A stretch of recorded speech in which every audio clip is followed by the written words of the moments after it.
Bonjour à toutes, bonjour à tous. Nous voilà de retour sur notre cluster Hadoop Spark installé lors de la précédente vidéo. Ce cluster, donc, il a 8 nœuds. Il a configuré dessus un Hadoop qui s'appuie sur un Google Cloud Storage. Et au-dessus d'Hadoop, ben, on a Pig, Hive qui sont installés par les scripts d'extension qu'on a vus la fois dernière. Et puis on a aussi Spark comme extension, et Spark nous permet donc d'utiliser la mémoire du cluster.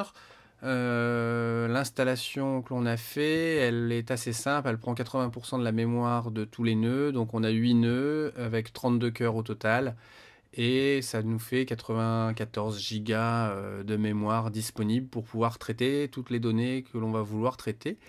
Donc ce qui va faire qu'on va pouvoir avoir des choses assez performantes qui tournent sur tout ça.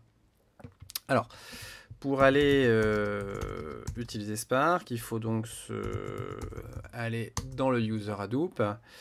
Et quand on est dans le user Hadoop, on a la possibilité d'aller dans... Il y a un répertoire qui s'appelle Spark Install.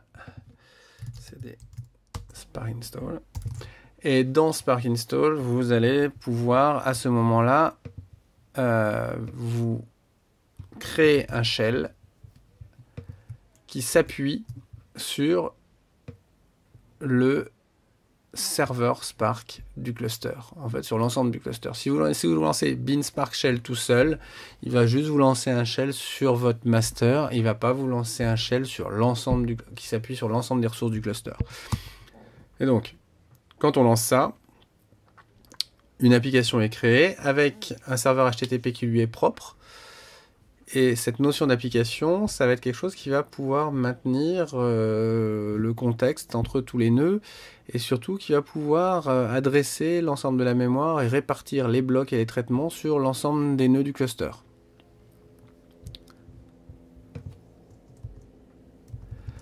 Donc, notre application est lancée et donc maintenant, si on refresh la home page de notre serveur, on a ici effectivement un Spark Shell qui s'est alloué toute la mémoire disponible, c'est-à-dire sur l'ensemble des nœuds. Et donc, si on va dans cette application-là, ben, on a l'ensemble en fait des workers qui sont ce qu'on appelle des exécuteurs dans le dialecte, on a leur état et dans chacun on a 12 Go de mémoire. Voilà. Revenons dans notre REPL. Si on regarde notre REPL, on va d'abord se prendre, pour que vous voyez un petit peu quelle manière ça fonctionne, en ce cas-là, donc on va créer une variable logsmall ici, et on va utiliser SC, c'est le Spark Context, donc c'est une chose qui est instanciée par le REPL avant de vous donner la main, et on va charger un fichier log, donc dans notre pass sur le Google Cloud Storage. Donc là, c'est l'injection faite par Google dans Spark de la bibliothèque qui permet de lire dans le Cloud Storage, qui permet d'avoir l'accès directement comme ça. Et donc, vous voyez, là, il ne s'est rien passé, en fait. On a juste commencé à préallouer un bout de mémoire pour faire la manœuvre, et il va se passer des choses maintenant, c'est-à-dire lorsqu'on va demander à sortir des données depuis le fichier que l'on a désigné ici. C'est-à-dire que l'ensemble de la filiation qui amène aux données que l'on va avoir ne va s'exécuter qu'une fois l'instruction donnée pour aller lire les choses. Et donc ce qui se passe là, c'est que on a fait donc une lecture et on a pris le premier enregistrement, c'est-à-dire très simple, log small, notre variable tout à l'heure, et on fait take one. Et si on regarde ici dans notre Spark Shell, pardon, petite erreur, j'en sais plus où j'en suis, pardon. Dans notre Spark Shell, oui, il faut que je m'excuse juste un instant, le DNS n'est pas résolu sur cette machine. Hop. Donc en fait, le master du cluster, c'est 80-80 pour le port et c'est 40-40 pour le Spark Shell. Donc ici, on a le Spark Shell qui vient que l'on a instancié. Et donc, si on regarde en termes de storage et d'environnement, nos exécuteurs sont là. Bon, Le take one faisait... Ah oui, le take one n'a pas lancé une tâche sur l'ensemble du cluster. C'est pour ça. Pardon. Maintenant, ce qu'on va faire, c'est qu'on va extraire les lignes qui commencent ou qui contiennent FR dans nos logs et on va les compter. Petit exercice, vous allez me dire trivial. Donc c'est une expression Scala assez simple puisqu'on va filtrer nos logs à partir de l'expression de la lambda qui est ici. Où pour chacune des lignes, on va splitter la ligne par l'espace. Vous voyez ici, on a des espaces.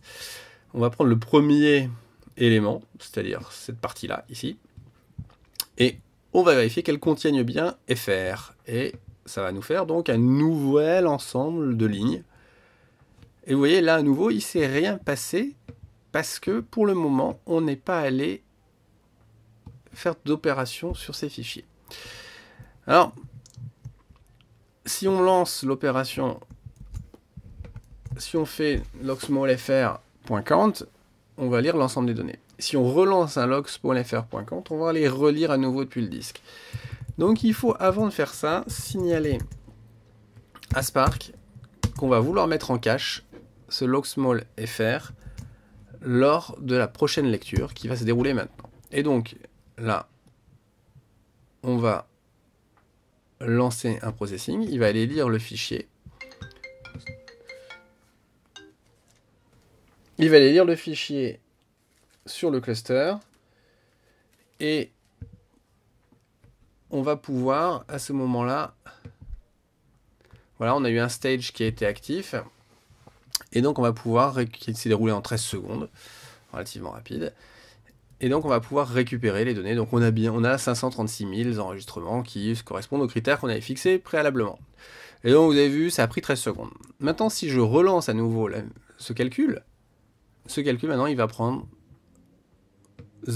moins 0,02 secondes, parce que les données, c'est pas le résultat qui est en cache, ce sont les données d'origine qui ont été conservées en cache, et donc qui n'ont pas nécessité d'aller les relire sur disque. Et c'est là tout l'intérêt de Spark, et c'est ce qui fait que Spark se différencie très souvent par rapport aux données classiques, aux lectures classiques. Alors vous allez me dire, bon attends, c'est bien mignon tout ça, mais le fichier en question, il va faire 150 mégas ou quelque chose comme ça.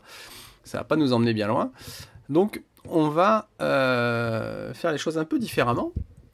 C'est-à-dire que là, on va pas se prendre un log, on va prendre l'ensemble du répertoire de tous les logs, c'est-à-dire les 250 logs que nous avons dans le répertoire. On va à nouveau faire la même manipulation, c'est-à-dire qu'on va récupérer uniquement les lignes FR de notre log. Ensuite, on va les mettre en cache. On va réaliser notre opération de comptage. Alors vous allez voir qui, là aussi, va être à nouveau relativement longue pour la première, puisque si on rafraîchit ici notre nouvelle opération qui est en cours, on a donc une opération qui est en cours et qui s'exécute sur l'ensemble des nœuds, donc qui processe relativement beaucoup de données. Donc on peut surveiller au total le nombre de tâches qui s'exécutent sur l'ensemble des machines, ainsi de suite. Donc c'est assez pratique pour poursuivre l'activité. Donc là, vous voyez, on a 256 fichiers, il y en a déjà eu 60 de lus en 34 secondes, ce qui est déjà très largement supérieur, avant même de parler de cache, de lecture dans le cache, très largement supérieur aux performances qu'on peut avoir avec de la Hadoop classique, du Hive ou du Pig, ou même du Java sous Hadoop. On a déjà fait plus d'un tiers du boulot en 48 secondes. Je peux vous garantir que sous Pig, c'était quelque chose qui prenait un peu plus de temps. Donc là, on a nos tâches qui déroulent les unes derrière les autres dans la console. Et sous assez peu de temps, on va pouvoir avoir le résultat de disponible. Donc en fait, ce que fait Spark, qui fait un MapReduce en mémoire sans repasser par le disque. C'est clairement dans cette opération, on a une opération de comptage où on fait un map sur l'ensemble, on fait une tâche sur l'ensemble des données sur le cluster et on va récupérer très très vite derrière un résultat et on va pouvoir faire que ce résultat soit disponible. Et là, il a été disponible en 1 minute 08. Et donc, on a récupéré 115 millions de lignes en à peu près 105 secondes. Et si maintenant je relance ce comptage de mes lignes FR, et ben vous voyez, ça a pris 0,44 secondes, donc quelque chose d'extrêmement rapide.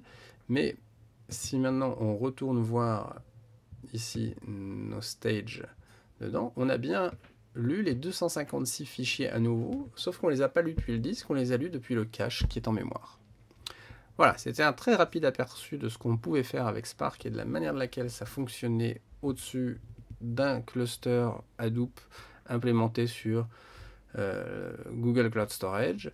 On verra dans de prochains épisodes les autres composants avec lesquels arrive Spark, que sont MLlib pour faire du machine learning, Spark SQL pour pouvoir faire dans des expressions SQL les filtrages et les groupements de lignes qu'on vient de voir à l'instant.